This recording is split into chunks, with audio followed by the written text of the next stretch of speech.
test groups.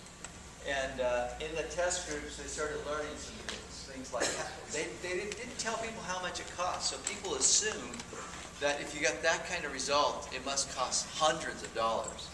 So they thought, okay, we got to tell people how much it costs. And they thought that with that kind of result, there's no way I can do it in my home. I must require a lot of space.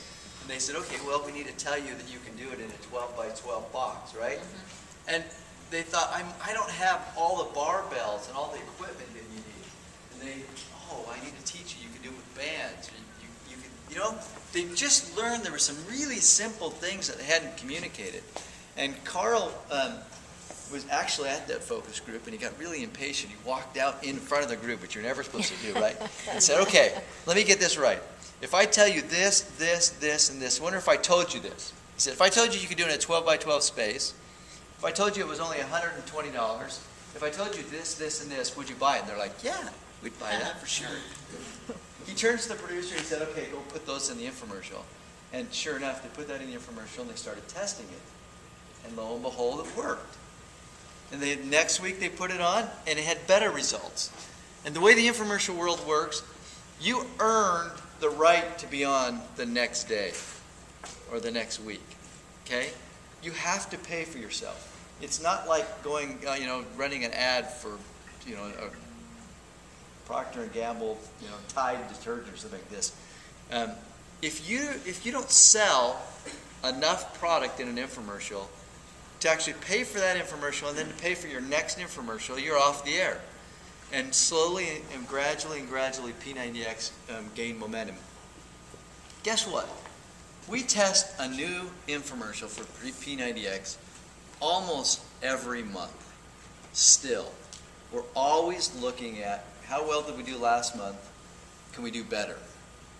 Does this idea get us better or is it worse? And if it's better, we replace it and it becomes a new standard, right?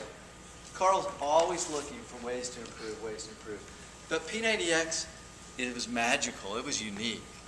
When I first got here, my first few months, I was sitting in management meetings and they came to us and they said, we have a problem. What's the problem? It's with P90X. How can P90X be a problem? Well, we had at that time 3 or 4 agencies buying media time for us.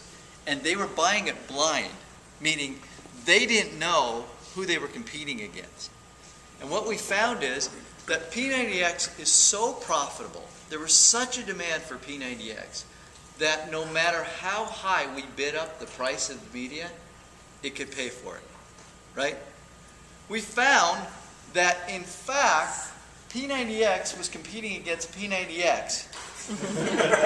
So this agency who was buying time for P90X was competing against this agency, and the price of all infomercials in the United States, so we were buying 25% of all of the airtime available for commercials. Okay?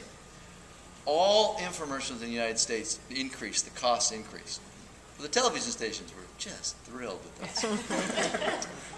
The problem was in raising the price of infomercials, we were making it almost impossible for our new shows to come on air and compete because it was costing us so much money to compete against ourselves.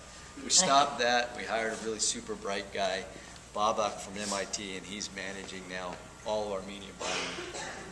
And then we put a hurdle on P90X, and we said, if Insanity has to perform 2x, P90X has to perform 8x in order for us to be able to buy time for P90X. And oddly enough, all of our boats have floated higher as a result of that.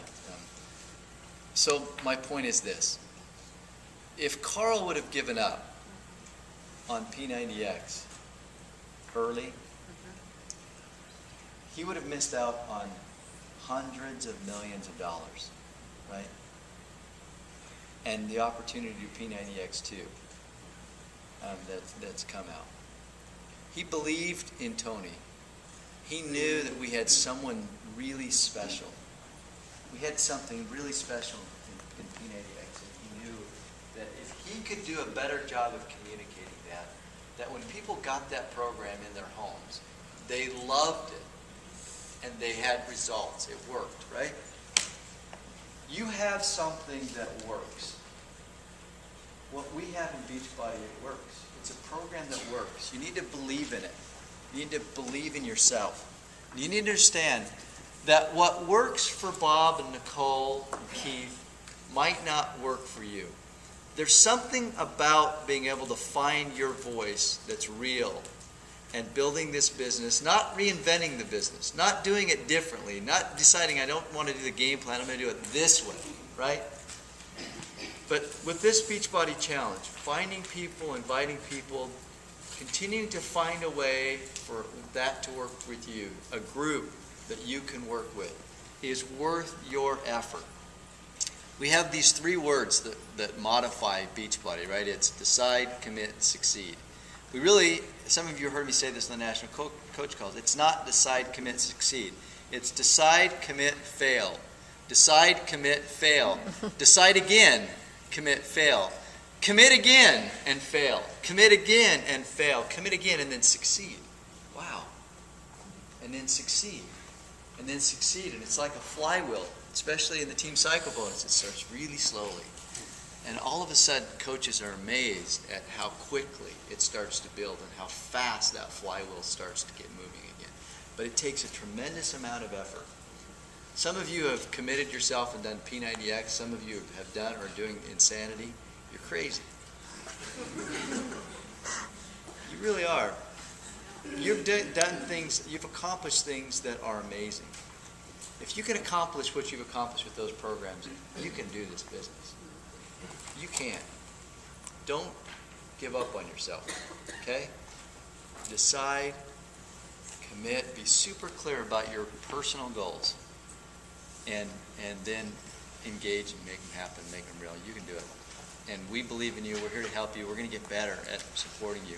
We appreciate you giving up your Saturday morning to be here with us, and I thank you for allowing me to spend a few minutes, and I'm turning time back